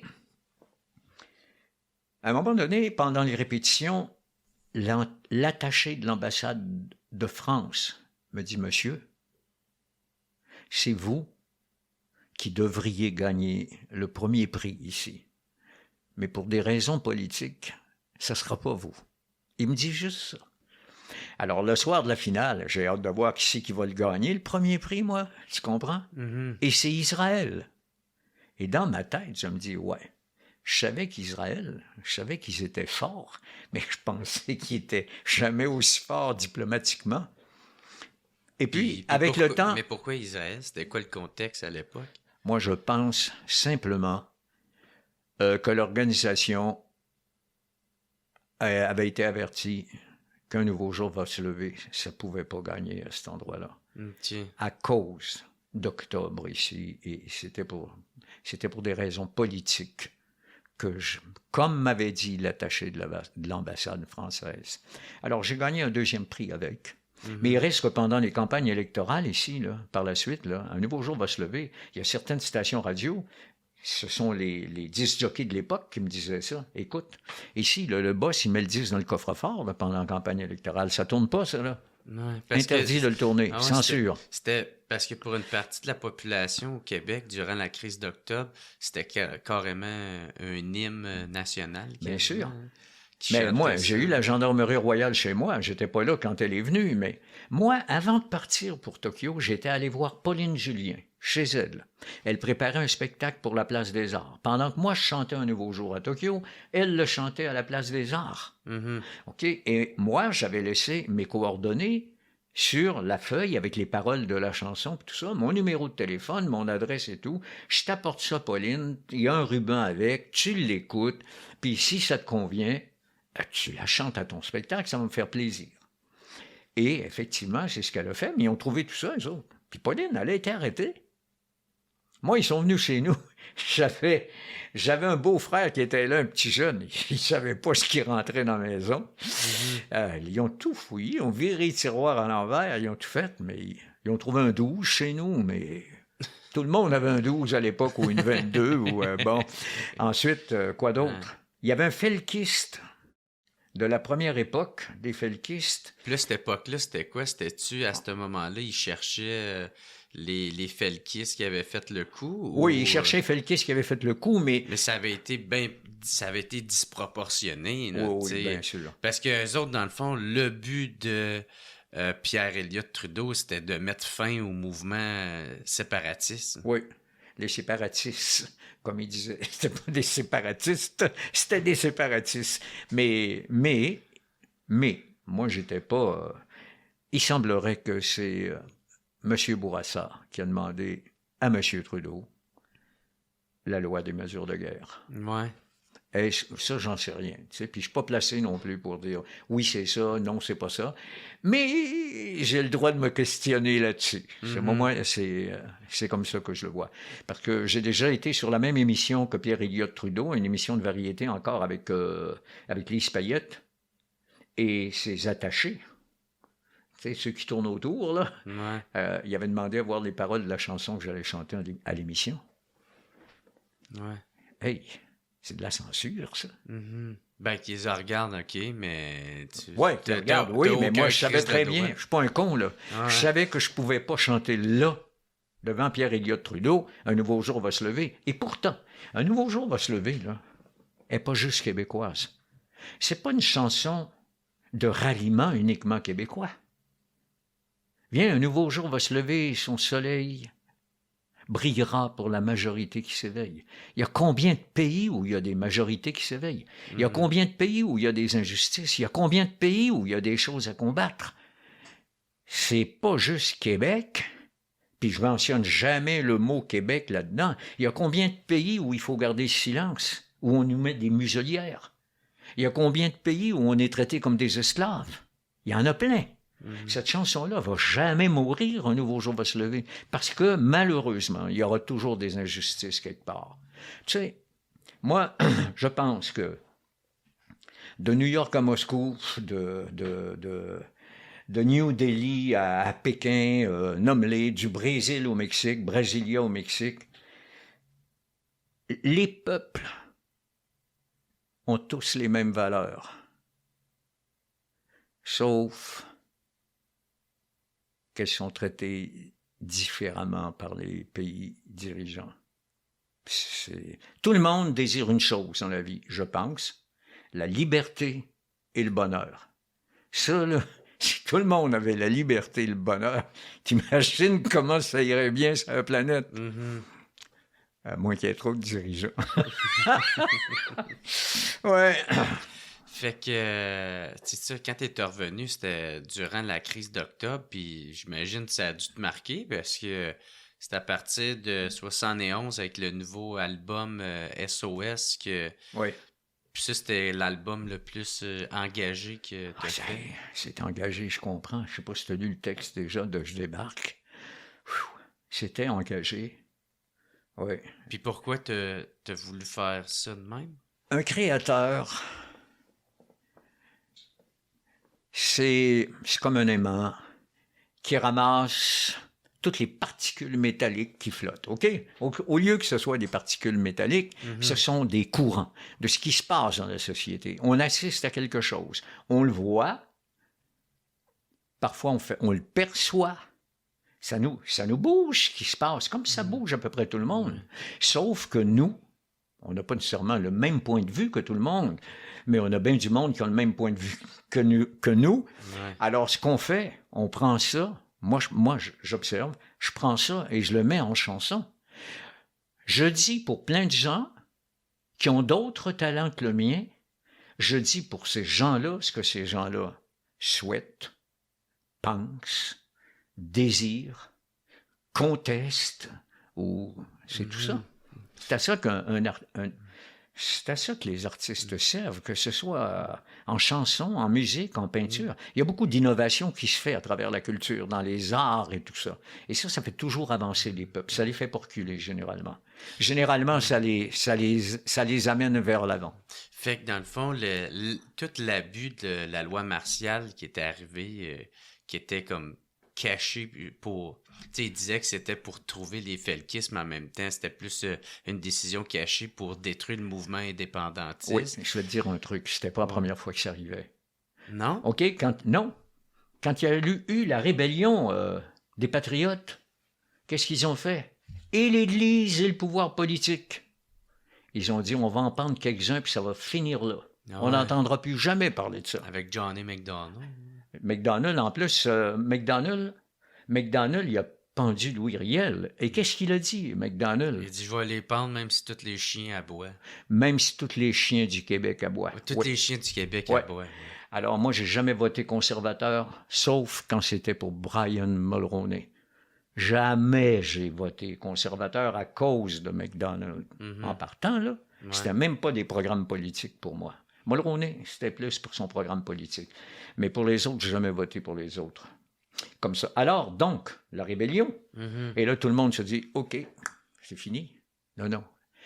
La Révolution tranquille est arrivée en 1960. Toute la montée nationaliste qui nous a mis au monde, nous, les Québécois, on a décidé de se prendre en main puis de s'affirmer. Et là, arrivent les événements d'octobre et Pierre Elliott Trudeau fait ses mesures de guerre puis il dit « Fini les folies ». Fini les folies. On a eu un autre référendum quand même en 1995. Ouais. Puis j'ai hâte de voir les documents qui vont sortir maintenant, là. Ben, c'est ça que Paul Saint-Pierre Plamondon essaie d'aller chercher. Exactement. Oh oui, on va apprendre des choses parce que ce référendum, à mon avis, on le gagnait. Il a été volé. Oui. Donc, il y en a eu une autre folie. Il y a eu un autre référendum. Et là, tout le monde pense que l'indépendance, c'est du passé, c'est de l'histoire finie. L'histoire commence vraiment quand tout le monde pense que c'est fini. Moi, je pense que c'est ça. Maintenant, les jeunes aujourd'hui s'engagent moins dans cette voie-là que ma génération l'a fait, parce qu'il y a peut-être quelque chose de plus urgent à faire dans notre société actuellement, c'est de sauver la planète. Si on fait juste sauver notre langue puis qu'on ne sauve pas la planète, ou si on fait juste sauver notre culture, puis qu'on ne sauve pas la planète, on ne sauve rien pantoute, là. Ben, je suis d'accord avec toi, mais l'affaire, c'est que je fais, ouais, mais Chris, pour pouvoir avoir des décisions, puis tout ça, puis pour avoir un pouvoir politique, ben Chris, il faut avoir le pays, tabarnak. C'est certainement pas le Canada avec l'Alberta. Eux autres, c'est pas dans leur intérêt. Tu peux pas savoir comme je suis d'accord avec toi là-dessus. Le pétrole. Ben, je comprends. Puis nous autres, c'est tout dans notre intérêt d'aller vers les énergies renouvelables, qui est l'hydroélectricité. Fait que, tu sais, c'est genre deux visions totalement différentes. Tu connais le texte, amène-toi chez nous, hein? Ce sont les gouttes d'eau qui alimentent le creux des ruisseaux. Ouais. Ben, sur 8 millions de gouttes d'eau, là, on est 8 millions de gouttes d'eau ici qui n'arrivent même pas à s'entendre pour en faire un ruisseau, tabarnouche. Les gens ont peur. Peur de quoi? Ils ont peur de perdre ce qu'on a. Moi, j'ai peur de perdre ce qu'on n'a pas encore acquis. Si on fait l'indépendance, on peut aller chercher encore plus de pouvoir, on peut aller chercher encore plus de choses pour nous. C'est bien plus qu'une question de langue. On est un peuple. Il faut se tenir debout. Tu sais, on dit, les balles tuent. Moi, je trouve que notre silence nous tue. Et quand un peuple se tait, c'est un peuple qui est condamné à s'éteindre. Il faut ouvrir sa trappe, il faut prendre la rue, il faut manifester. Prendre la rue, c'est un peu dépassé parce que maintenant, on peut le faire par les réseaux sociaux. À notre époque, on prenait la rue, on manifestait. Vrai? Bon, à mon époque, toi, t'es jeune, OK? Mais à notre époque, c'était ça. Aujourd'hui, ça se fait autrement. Fait que, puis c'est que je voulais m'en aller avec ça, c'était que, tu sais, c'est ça, la loi martiale, dans le fond, a juste fait un peu l'effet contraire, que le peuple s'est encore plus fâché, plus réveillé, plus... Oui, mais il y en a qui ont eu encore plus peur. Puis, tu sais, mon père était plus âgé que moi, bien sûr, mais à un moment donné, il était dans une maison pour personnes âgées autonomes. Il avait décidé de s'en aller là. Et avec ma mère, puis il disait, tu devrais voir ça. Tous les vieux vierges de vieux qui sont ici, qui ont peur de perdre leur pension. Ils voulaient pas voter PQ, ils voulaient pas voter Bloc, ça avait peur de perdre leur pension. C'est con. Ouais. C'est con, on perd pas notre pension parce que... Il y a des pays comme le Danemark, la Norvège. C'est quoi la population de ces pays-là? 5 millions, 6 millions? Puis, ça ne crève pas de faim là-bas. Au contraire, ils ont des fortes économies, ça marche bien. Puis nous autres, on a été écrasés longtemps. Et avec la Révolution tranquille, on a commencé à acquérir une certaine fierté qu'on n'avait pas avant. On a réussi des choses extraordinaires sur le plan économique, sur le plan de l'éducation. Je pense à la Caisse de dépôt et de placement. Je pense à la nationalisation de l'électricité. Toi, je ne sais même pas si tu étais au monde à ce moment-là, mais je veux te dire, les gens disaient, comment on va payer cette dette-là? Hey, faisons-nous confiance. Les barrages de la baie James et tout ça, c'est-tu des ingénieurs qu'on faisait venir de France ou d'ailleurs pour faire ça? Non. On s'était donné un système d'éducation. On avait donné l'éducation gratuite à tout le monde. On a commencé à mettre des universités, des facultés d'universités un peu partout à travers le Québec. Les gens ont commencé à s'instruire. On a fait des ingénieurs, on a fait des architectes, on a fait des chercheurs. On a réussi tout ça. De quoi on a peur aujourd'hui? Pourquoi avoir peur? Moi, ce qui me fait peur, ça me fait peur, c'est rien faire. Ça me fait peur. Ben ouais. C'est ça, je dis ça parce que 10 ans après octobre, ben c'est là qu'est arrivé le référendum de 80, tu sais. Oui. Toi, tu t'es-tu impliqué? Bien sûr. Oui, c'est sûr. Moi, cette année-là, j'ai même été président de la Fête nationale. Pour la région de l'Estrie, je demeurais en l'Estrie à l'époque. Ensuite, chaque fois qu'il y avait des rassemblements référendaires avec René Lévesque et que j'étais libre, j'allais chanter gratuitement, mais je payais mes musiciens. Eux, ils ne voulaient pas jouer gratuitement. Alors, vous ne voulez pas jouer gratuitement, je vous paie, vous m'accompagnez, moi je chante gratuitement. Et je l'ai fait. Et je l'ai fait un peu partout au Québec. Je ne l'ai pas fait juste pour le PQ. Puis c'est pas parce que j'étais membre...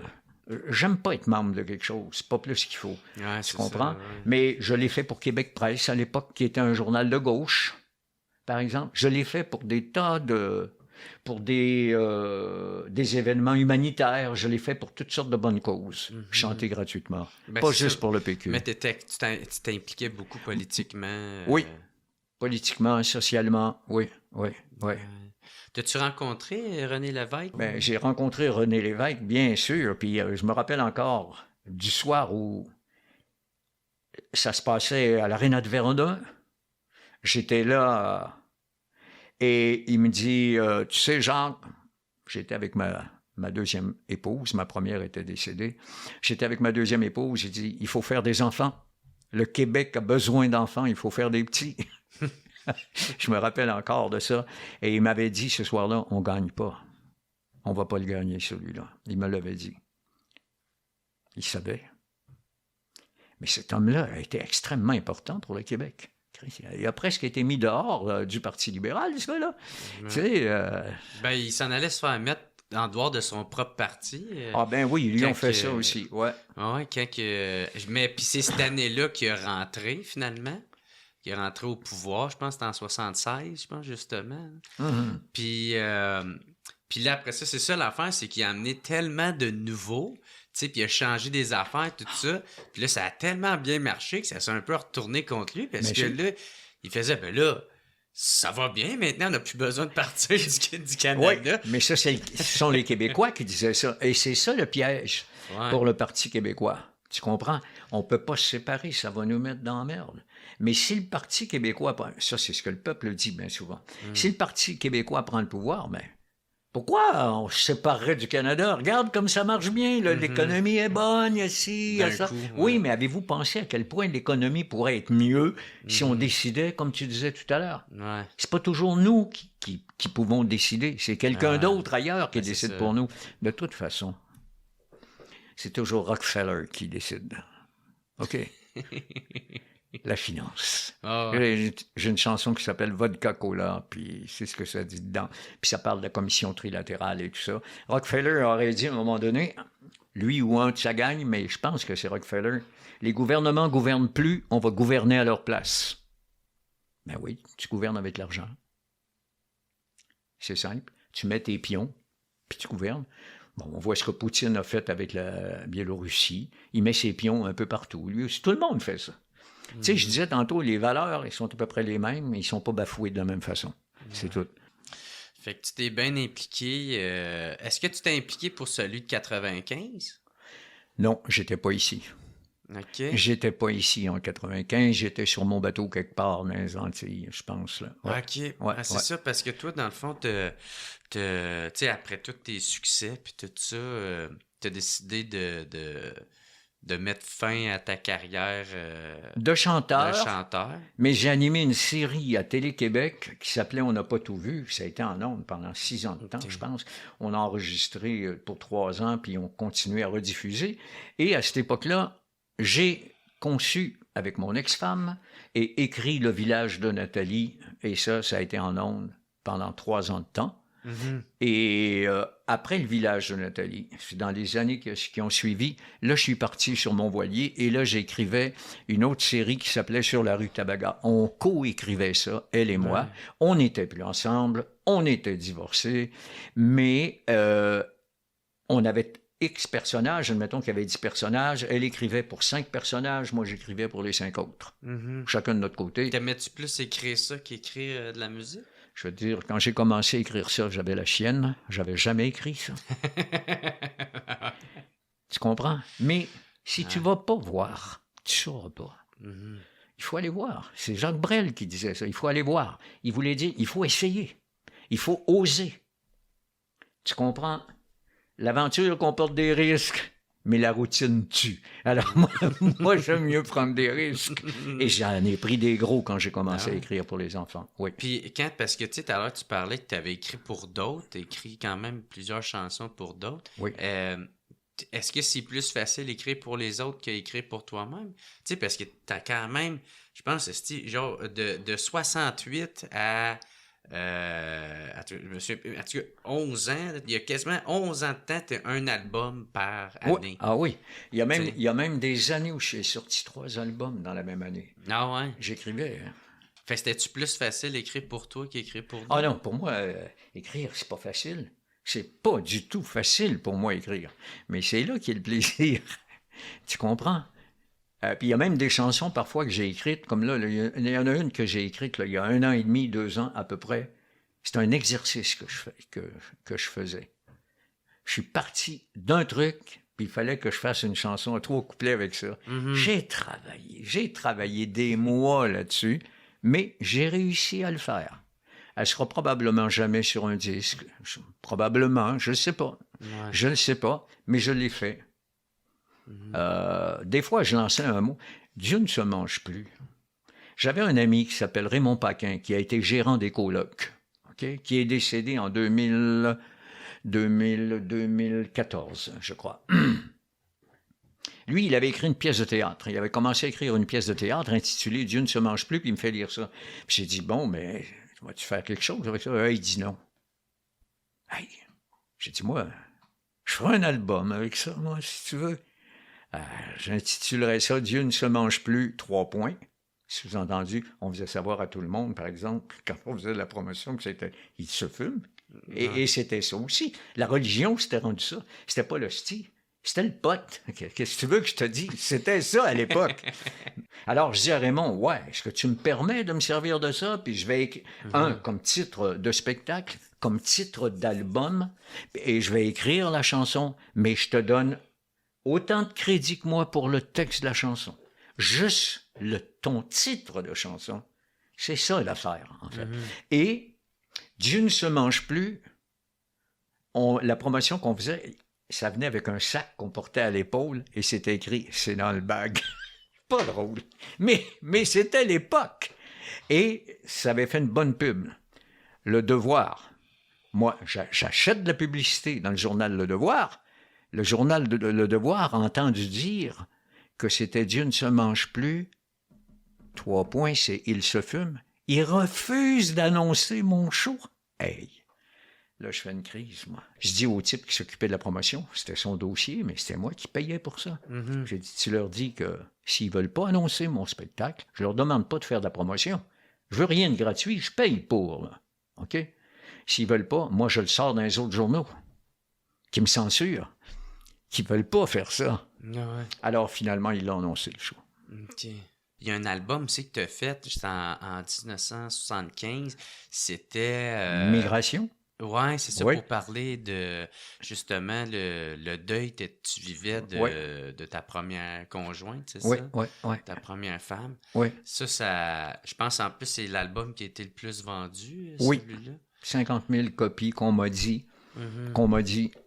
J'ai jamais pu vérifier les chiffres, mais c'est ce qu'on m'a dit. Puis, ça a été comment d'écrire un album en deuil de même? Libérateur. Tu peux pas savoir à quel point. Tu sais, les gens aujourd'hui, quand il arrive quelque chose dans leur vie, ils courent tout de suite chez le psychologue. On pourrait raconter à un mur ce qui nous arrive, puis ça nous ferait beaucoup de bien aussi. J'irai pas jusqu'à dire que autant que d'en parler avec un psychologue, là, parce que je connais pas assez la psychologie pour ça. Mais je sais que si on pouvait le dire à un mur, ça nous ferait du bien. Ben, des fois, on a juste peur de se faire juger aussi. Oui, quand ça va pas, puis tu donnes un coup de pied dans une canne en métal, puis que ça fait du bruit, ça fait-tu du bien, ça? Alors, se libérer de quelque chose qu'on a en dedans de soi.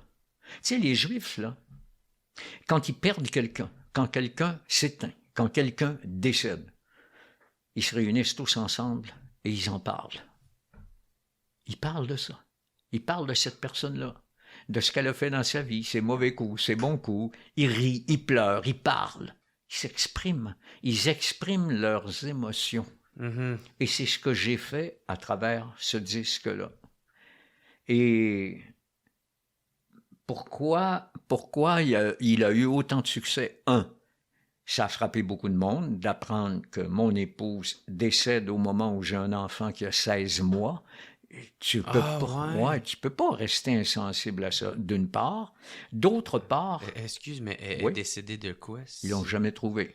J'ai fait faire des analyses et tout ça, puis jamais trouvé. Puis, jamais. C'est une maladie? Ça a fait les mêmes symptômes que la maladie du légionnaire. Tu as une montée de fièvre et puis... Ah, ouais. Ouais. Jamais trouvé. Écoute, puis c'est pas parce qu'on n'a rien fait, là. Pas parce qu'elle a passé par 3 hôpitaux. Charlemagne, Hôtel-Dieu. Puis là, à l'Hôtel-Dieu, il lui donnait 80%, je pense, il me semble que c'est 80% d'oxygène. Ça passait pas aux poumons. Puis là, ils m'ont dit, après tant d'heures comme ça, les poumons on les brûle, les poumons. Ah. Fait qu'ils ont dit... Puis là, il y a un gars qui était là qui m'a dit, un pneumologue, c'était pas celui en chef, un plus jeune, qui m'a dit, ben à Québec, il y a une machine qui n'a jamais été utilisée sur un être humain, mais sur certains animaux. On prend le sang dans le corps, on le passe pour l'oxygéner dans une machine et il retourne. Et ils l'ont transporté à Québec, là, en pompant de l'oxygène pour pas y envoyer... En tout cas, ils ont fait ça. Mm-hmm. Et elle était là, je sais pas... Attends un peu. C'était au mois de mars. Elle est décédée le 2 avril. Décédée le 2 avril. Tempête de neige du 2 avril. Pas capable d'amener le dépôt immortel en Estrie. Ah, ça, c'est les dernières grosses tempêtes d'hiver. Oui, monsieur. Elle est arrivée le vendredi soir. La dépôt immortel est arrivée dans le cercueil que j'avais acheté à Sherbrooke. Elle a été mise dans le cercueil le vendredi soir. Puis à 11h le lendemain matin, c'était le service funèbre. Ouais. Mais fait que toi, tu devais être dévasté quand t'as écrit cet album-là. Ben oui. Écoute, moi, j'étais à Saint-Raymond-de-Port-Neuf. Et je reçois 5 minutes avant mon spectacle parce que j'étais en tournée. Moi, je voulais annuler ma tournée. Puis ma femme, quand je suis allé à l'hôpital Charlemagne, j'ai dit, je vais annuler la tournée. Elle m'a dit non. Toi, tu continues ta tournée. Continue ta tournée. Je suis en bonne main ici. Je suis à l'hôpital. Puis ça, c'était-tu ta première femme qui s'occupait de travailler ça? Exactement. C'est ça, c'est oui, elle. Oui, fait qu'elle travaillait avec toi sur le show, l'éclairage, des fois le son. Puis... Oui, tout ça. Fait que c'est ça qu'elle voulait pas que tu... Elle voulait que je continue ma tournée. Alors, je suis parti en tournée. Je me rappelle, j'ai chanté dans le bout de Robertval. J'ai chanté dans ce coin-là, le Saguenay-Lac-Saint-Jean. Et en revenant, je chantais à Saint-Raymond-de-Port-Neuf. Et là, on reçoit 5 minutes avant le show, je reçois un appel. C'est sa sœur qui m'appelle pour me dire qu'elle est dans le coma. D'un coup sec. Et là, mon chef d'orchestre me dit, on annule le show. Je dis, non, on n'annule pas le show. On est à 5 minutes du début du show. Les gens sont dans la salle. Elle est à l'hôpital. Elle est dans le coma. Quand même, je serai là à côté d'elle. Ça va rien changer. Le spectacle dure 1h30. Je fais le show. Je pars avec un des... entre guillemets, roadie, et il va m'amener à l'hôpital. Ce qu'il a fait. Il m'a amené à l'hôpital. Et je devais faire le Grand Théâtre de Québec quelques jours après, puis j'ai appelé Guy Latraverse, puis j'ai dit, Guy, ma femme est dans le coma. Il dit, on annule Québec. Et on a annulé Québec. Mais après les funérailles, moi, une semaine après, j'étais sur scène. Il y a un médecin qui m'avait dit, pendant qu'elle était malade, il y a assez d'une personne malade dans ta famille. Va travailler. On s'en occupe de ta femme. Puis le corps médical qui était là, c'était à l'hôpital de l'Université Laval, à Québec, là. Ils ont vraiment travaillé pour la sauver. Mais vraiment. Et même eux autres. Quand il y en a un des médecins, quand il a appris là, que à leur filet entre les mains qu'elle était en train de mourir, il t'a sacré un de ses coups de pied dans une poubelle. Lui, il était révolté. Tout le monde était révolté. Et, ouais, moi, tu sais, on dit que quand on passe à travers une épreuve, on sort grandi ou plus fort d'une épreuve. Moi, je dis le contraire. Moi, je dis qu'on a à l'intérieur de soi des forces insoupçonnées, chacun de nous, qui nous permettent de traverser une épreuve. Mais moi, je ne suis pas sorti plus fort de cette épreuve. C'est pas vrai. Toute l'assurance que j'avais avant, j'en ai perdu une grande partie. Perdre la personne qui t'accompagne dans ta vie depuis un bon moment, c'est perdre la moitié de toi-même. Ouais. Tu sais, parce que ça fait une unité, ça, un couple, quand ça marche. Il y en a un qui lève les pattes, Tu marches juste sur une patte, toi. C'est ça, surtout quand vous avez une belle complicité, Oui, puis vous êtes vraiment une équipe, tout ça. Moi, tu sais, je viens de rencontrer ma blonde, ça fait 2 ans, là, puis je pourrais pas m'imaginer de la perdre, là, tu sais. Ça me ferait autant mal que quand j'ai perdu ma mère, là, tu sais. Mais tu disais que... Comment tu as écrit Printemps Noir? Ah oui, ça, Printemps Noir, elle était à l'hôpital quand j'ai commencé. Moi, je téléphonais, je demeurais à Saint-Lambert, juste sur la Rive-Sud, et je téléphonais tous les matins et tous les soirs à l'hôpital. Et un matin, on me dit « Hey, apprends du mieux ». Là, j'étais content. Et je rappelle le soir, elle est en train de nous filer entre les doigts. Là, je suis tabarnak, OK, fait que c'est les deux pôles. Tabarnak, comme tu dis, effectivement. Et moi, je joue pas de piano. Puis là, je parle au téléphone à côté. J'ai un piano chez nous pour quand je répète avec mon chef d'orchestre, il y a un piano qui est là. Je m'assois, puis je fais... Clac! Je mets mes 2 mains sur les notes. Oui, du piano, puis ça donne un accord, puis je fais un saut de côté. Je ne sais pas ce que je joue. Puis là, je commence la chanson. Je commence la chanson, puis tout ce que je fais, je descends mes basses. Alors, sur la main gauche, je descends comme ça, puis je suis avec l'autre ici, puis ça donne, je sais pas, 3 ou 4 accords, je sais pas trop. Puis là, je fais une petite montée pour revenir à l'accord premier, et c'est comme ça que j'ai commencé à écrire la chanson. Que j'ai commencé à l'écrire, Ah ouais. Ben oui, puis on est au printemps. Puis c'est pour ça que je dis dans cette chanson-là, mais l'hiver s'entête à rester au fond de toi. Mais c'est une belle chanson, mais c'est triste. Tu sais que j'ai réécouté il y a un petit bout de temps certaines chansons de cet album-là. Comme Lettre à une immigrante, j'adore cette chanson-là qu'on trouve sur l'album, c'est folk. C'est dylanien, je trouve. Ça fait un peu Bob Dylan comme style de musique. Mais là, je vais modifier l'arrangement dernièrement. J'aime mieux ça. C'est moins braillard, mais c'est aussi émotif. OK. Ouais. Ça perd pas l'émotion. Non, pas du tout. C'est ça, je te parlais de quand tu avais décidé d'arrêter, parce que, dans le fond, tu étais au sommet, tu sais, tu étais dans ton pic, tu sais, ça marchait au... Pas tout à fait. Non? Non, parce que quand j'ai décidé d'écrire Le village de Nathalie, on était en plein disco, dance music au Québec, puis on vivait à peu près ce qu'on vit actuellement. C'est difficile pour l'industrie de la chanson ou de la musique ici au Québec actuellement, francophone, OK? On vivait ça. Tout ce qui était dance marchait, mais le reste marche. Moi, je n'étais pas dance, moi. Puis quand même, j'aurais fait du dance. J'aurais pas fait de succès. C'était pas moi, c'était pas ma personnalité, puis les gens y auraient pas cru. Tu sais, si c'était moi qui avais enregistré Monsieur le Robot, au lieu de Simon Deslutins, qui avait 16 ans à l'époque, il n'y a personne qui l'aurait acheté, cette chanson-là. C'était fait pour des jeunes, et puis je l'ai donné à des jeunes, puis c'était pour des jeunes que je l'avais écrit. Alors, j'avais déjà demandé à Raymond Paquin, dont je t'ai parlé tout à l'heure, qui est un Abitibien, gérant des colocs. C'est bon, qu'est-ce que je pourrais bien faire, moi, si j'arrêtais de chanter, Raymond? Il m'avait dit écrit pour les enfants.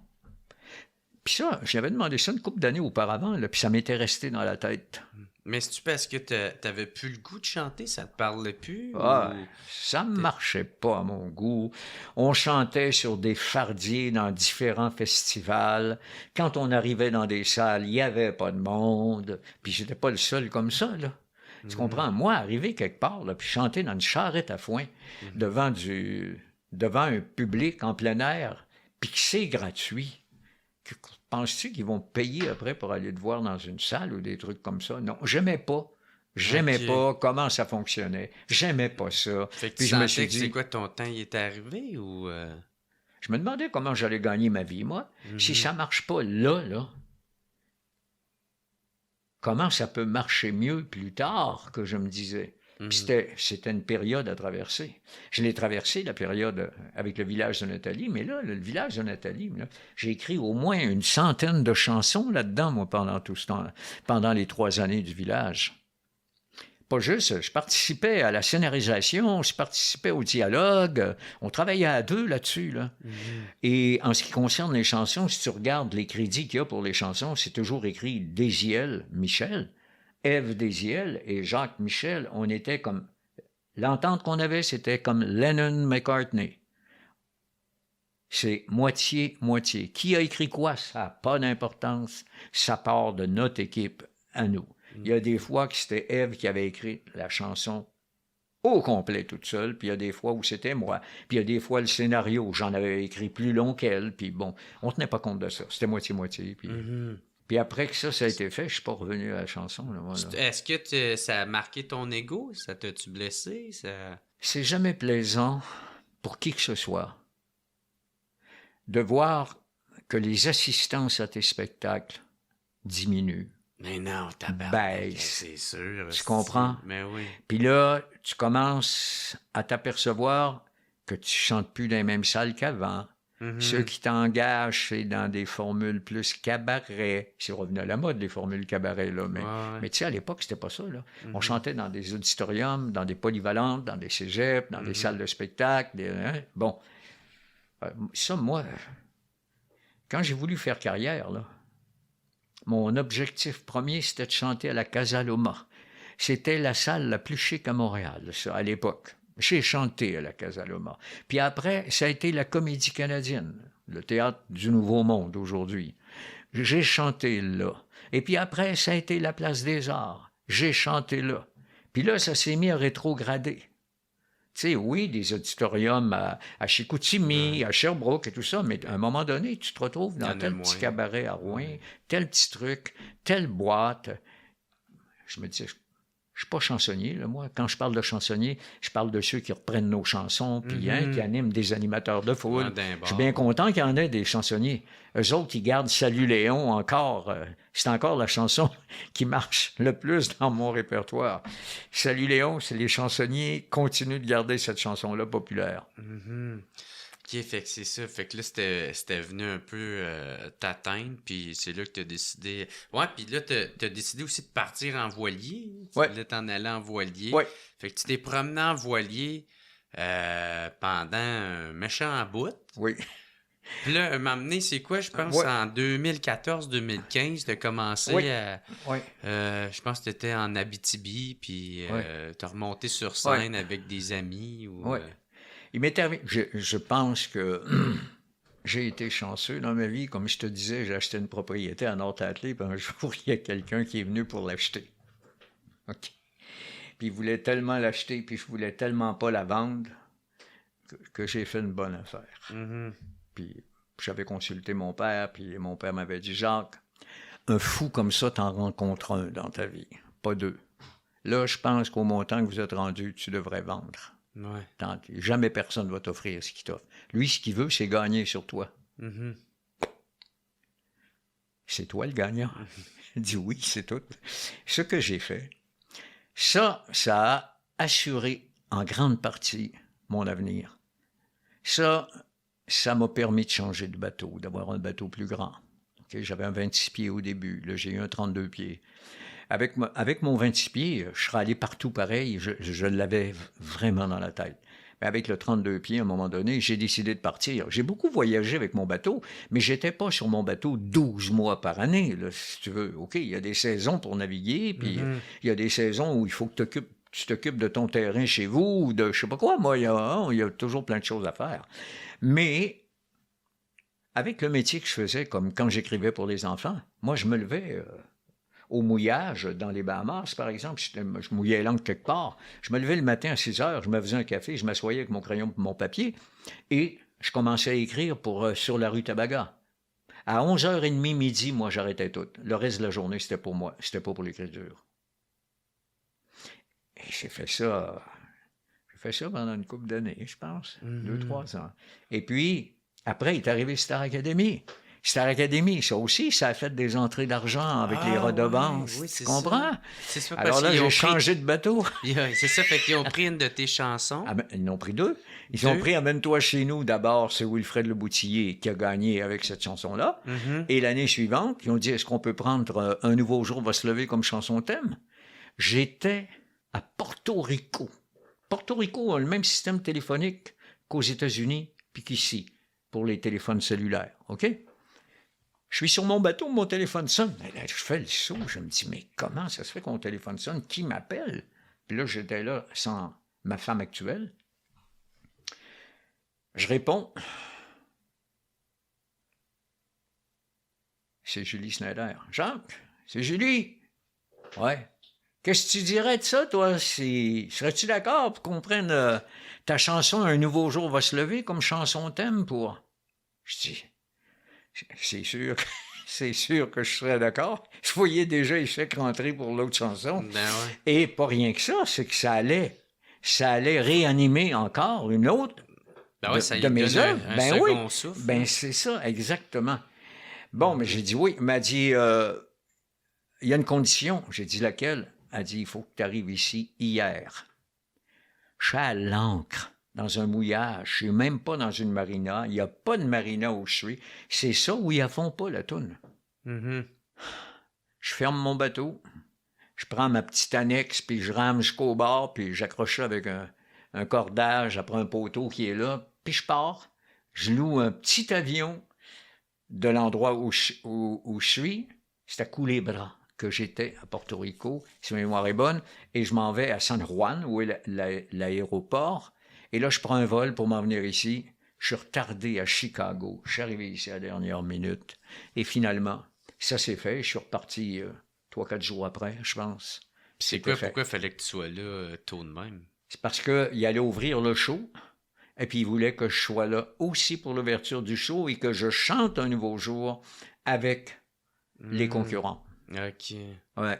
OK, fait que c'était ça, le Ouais, deal. ouais. Et Pierre-Carl Péladeau était content en maudit que je sois là. Et il y a quelqu'un qui avait demandé est-ce que je change le texte, une phrase ou deux dans ma chanson, puis Pierre-Carl Péladeau avait dit il n'y en a pas question. Ah ouais? Ah oui. C'est un indépendantiste, lui. C'est Ben sûr, oui. hein? Puis, Ouais, c'est ça. Ouais. Ouais, pour ça, je suis content. Ouais, oui. Alors, moi, j'étais bien content aussi que... Un milliardaire indépendantiste, Ouais. j'aime bien ça. Puis je suis à la veille de me la fermer parce que, à l'âge que j'ai pas envie de me faire traiter de vieux Chris à un moment donné, OK? Et à l'âge que j'ai, je suis encore assez conscient pour savoir que chaque génération livre ses propres batailles, qu'elle remporte ses propres victoires, qu'elle subit ses propres défaites, et que ce faisant, elle crée un nouveau monde, le sien. Moi, je l'ai fait. Maintenant, c'est aux plus jeunes de le faire. Et je ne vais pas me mettre à critiquer le monde qu'ils sont en train de construire et dans lequel ils vont vivre, ainsi que leurs enfants après. J'ai fait mon bout de chemin. J'ai réalisé des choses, j'ai fait mes erreurs, comme tout le monde, et ils vont faire la même chose. Et ainsi va la vie, qui disait. Ouais. Et puis, voilà. Et puis, bon, le vieillissement, il y a quelque chose de rassurant là-dedans, hein? Ouais. Oui, c'est qu'on sait que ça dure pas.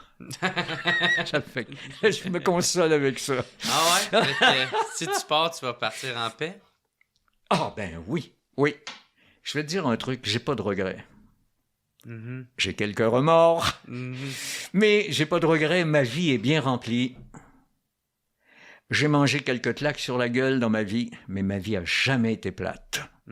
Et quand tu as fait ce que tu as envie de faire dans la vie, quand tu as réalisé une bonne partie de ce que tu désirais, j'ai pas réalisé tout ce que je désirais réaliser, mais quand tu as réussi ça,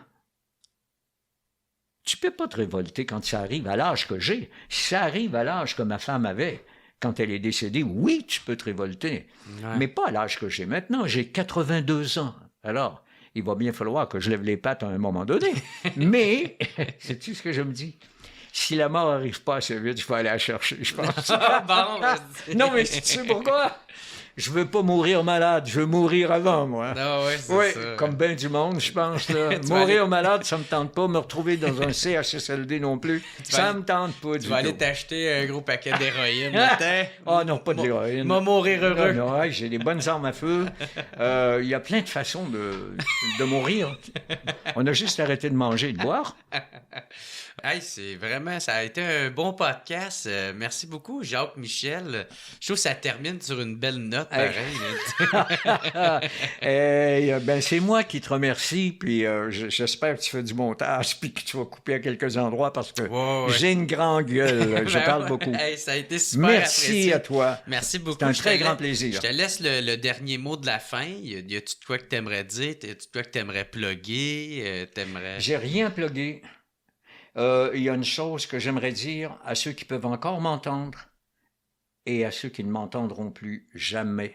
Merci beaucoup pour ce que vous m'avez apporté d'aide dans ma carrière. Merci beaucoup de m'avoir soutenu quand il n'y avait pas grand monde qui croyait en moi. À ces gens-là, je parlais tout à l'heure de Maurice Dubois, je parlais de Roger de Vaudreuil, je parlais d'Yvan Dufresne. Ça pourrait être des gens que je côtoyais, qui n'avaient rien à voir dans le showbiz, mais qui m'ont aidé, qui m'ont encouragé, qui m'ont conseillé. Merci. Ouais. Ben, merci beaucoup. Puis merci tout le monde d'avoir écouté. Puis on se revoit la semaine prochaine. Ciao tout le monde. Yes. It's the What's Up Podcast. What's Up Podcast. What's Up Podcast. Avec Jeremy Alain. Yeah. Poum, poum, poum, poum, poum.